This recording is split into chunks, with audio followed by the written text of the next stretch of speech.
मला आवडतात कांदा भजी, कारण मला सांगायची माझी आजी कांदा भजी असेल, वडापाव असेल किंवा कुठला असेल, कुठल्याही खासदारकीपेक्षा मंत्रिपदापेक्षा कार्यकर्ता हे पद माझं कुणी त्याला मिळू शकत नाही. सत्ता येते जाते, पण बाबासाहेब आंबेडकरांनी सांगितले की सत्तेपर्यंत पोहोचणं अत्यंत आवश्यक आहे. निवडणुका राजकारणी सत्तेसाठीच असते, पण सत्ता जी आहे ती सत्ता सर्वसामान्य माणसांच्या न्यायासाठीही राबवली गेली पाहिजे ही भूमिका बाबासाहेबांनी अनेक वेळेला मांडलेली आहे. आणि माझ्याकडे येणारे 200-300 400-500 लोक नाही सर्व देशभरातून लोक येतात. आणि दिल्लीला गेल्यानंतर जो रिपब्लिकन पक्ष आहे नॉर्थ ईस्टमध्ये तो अजिबात नव्हता. तो नॉर्थ ईस्टच्या प्रत्येक राज्यामध्ये आहे. नागालँडमध्ये आमच्या पक्षाचे 2 आमदार आहेत. मणिपूरमध्ये आमच्या पक्षाला रिकग्नायझेशन मिळालेलं आहे. आणि सर्व राज्यांमध्ये आसाममध्ये, मिझोराममध्ये, मेघालयामध्ये, सिक्कीममध्ये, अरुणाचल प्रदेशमध्ये, नागालँडमध्ये सर्व राज्यामध्ये रिपब्लिकन पक्षाच्या शाखा आहेत. अंदमान निकोबारमध्ये रिपब्लिकन पक्षाची शाखा आहे.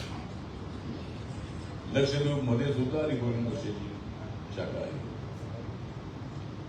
आणि विजय जाधव आपला सर्वांचा आशीर्वाद असेल तर पुढच्या 2-4 वर्षामध्येच दुसऱ्या 2 राज्यांमध्ये जर आमच्या पक्षाला जर मान्यता मिळाली, 6% वोट जर मिळाली, तर आपला रिपब्लिकन पक्ष जो आहे या देशामध्ये 5व्या नंबरचा रिकग्नाइज पक्ष.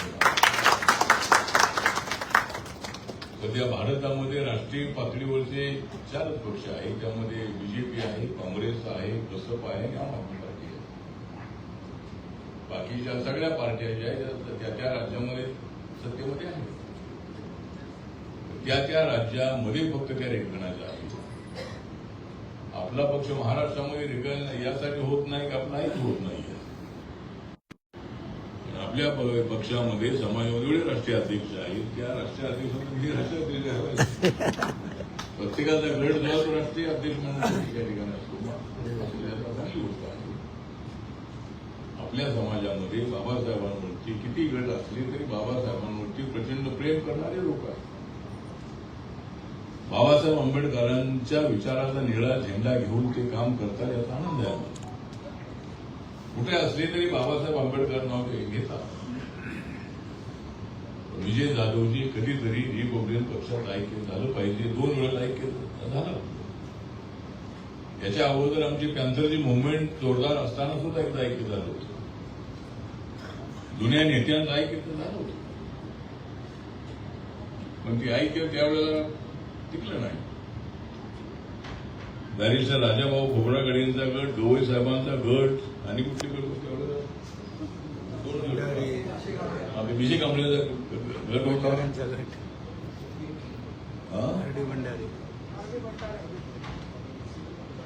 म्हणजे हे गट होते ते एकत्र आले. पॅन्थरची मुव्हमेंट ही जोरदारपणे पुढे वाढत होती. राजा ढाले, नामदेव ढसाळांच्या नावाची चर्चा सगळ्या भारतामध्ये होत होती. दलित पॅन्थरच्या संबंधामधली चर्चा ही जगभरामध्ये होत होती. अर्जुन डांगळे या ठिकाणी उपस्थित आहेत. विचारवंत आहेत, साहित्यिक आहेत. त्यांनी दलित पॅन्थरवरती त्यांचं मोठं पुस्तक लिहिलेलं आहे. आणि दलित पॅन्थरबद्दल जगभरामध्ये चर्चा झालेली आहे. देशामध्ये, भारतामध्ये जाती व्यवस्था आहे आणि त्या जाती व्यवस्थेचा बळी पडणारा जो समाज आहे आणि त्याच्यावर समाज आहे, या समाजाला न्याय देण्यासाठी बाबासाहेबांनी चळवळ सुरू केली. आणि बाबासाहेबांच्या विचाराचा धागा पकडून पॅन्थरची मुव्हमेंट ही अत्यंत संघर्षित अशी उभी राहिली. पॅन्थर जे आहे ते पॅन्थर आम्हाला नंतर झालेल्या 90च्या ऐक्यामध्ये प्रकाश करावी लागली. भारतीय दलित पॅन्थर आम्ही अशी बांधली होती की गावागावामध्ये, वस्ती वस्तीमध्ये, गल्ली गल्लीमध्ये भारतीय दलित पॅन्थर गोठवडी असायची. गावागावामध्ये भारतीय दलित पॅन्थरची छावणी असायची. जसे आर्मीच्या छावण्या आहेत तशा पद्धतीची पॅन्थर छावणी. हे सगळे जे जुने लोक होते, अर्जुन डांगळे होते, नामदेव ढसाळ होते, राजा ठाणे होते, अविनाश मातेकर होते, जोगी पवार होते, अशा अनेक नेत्यांच्या प्रयत्नातून त्यांनी हे ठरवलं होतं की आपली छावणी म्हणजे काय. तर जशी आर्मीची छावणी असते की आर्मीची छावणी फक्त आपल्या बॉर्डरचं संरक्षण करण्यासाठी हातामध्ये हत्यारे घेऊन इकडे तिकडे फिरत असतात आणि आपल्या बॉर्डरच्या आतमध्ये कुणाला येऊ द्यायचं नाही यासाठी ते सैनिक असतात. तर त्या बॉर्डरच्या आतमध्ये कुणी आलं तरच त्याच्यावर गोळी चालवायची किंवा त्याला इथून हाकलून द्यायचं एवढं काम त्या छावणीच्या लोकांचं असायचं. त्याप्रमाणे त्यांनी आता ठरवलं की आम्ही कोणावर अत्याचार करणार नाही, पण आमच्यावर कुणी अंगावर आलं तर आम्ही त्यांना सिंगावर घेतल्याशिवाय राहणार नाही. किंवा आमच्यावर जाऊन हल्ला केला तर आम्ही प्रतिहल्ला केल्याशिवाय राहणार नाही. अशा पद्धतीची एक मोठी मुवमेंट त्यांच्या काळामध्ये उभी राहिली होती.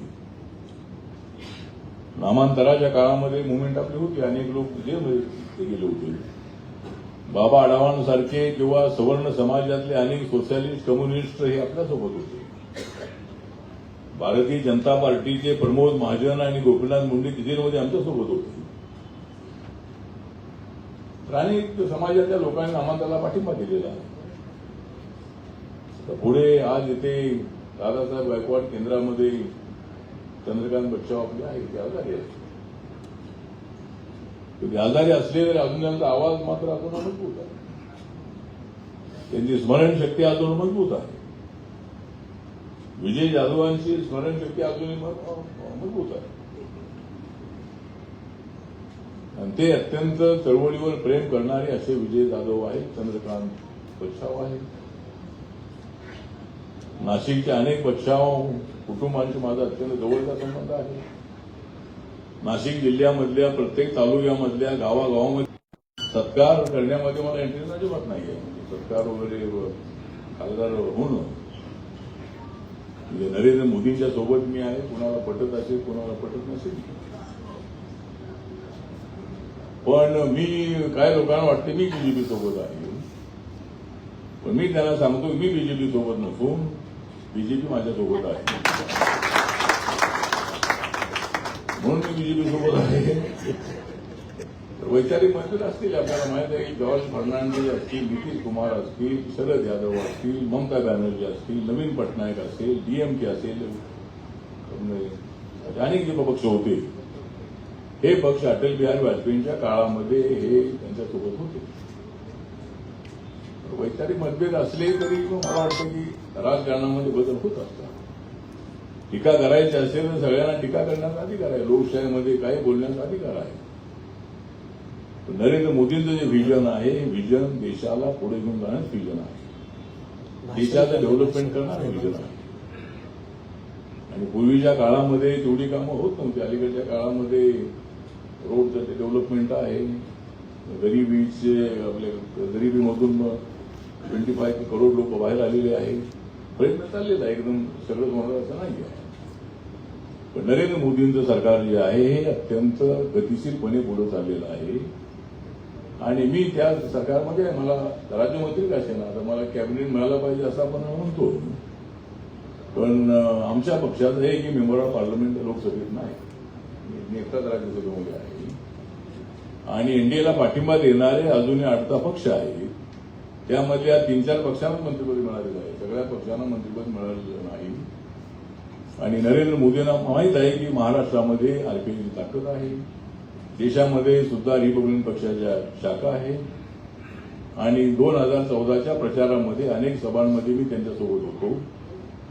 त्यामुळे त्यांना आपली कल्पना आहे. त्यामुळे मंत्रिपद असलं काय नाही नसलं काय, एवढ्याला आपल्याला खासदारकी मिळणार नाही अशा पद्धतीची चर्चा होती. मला खासदारकी मिळाली नसती तर मला मंत्रिपदाचा राजीनामा द्यावा लागला असता. पण नरेंद्र मोदीजी हे अत्यंत अभ्यासू आहे.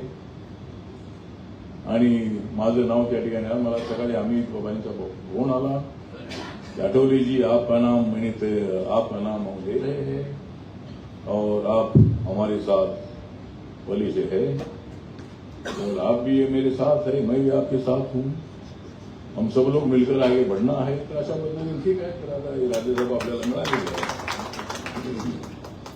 आणि या ठिकाणी सगळे म्हणजे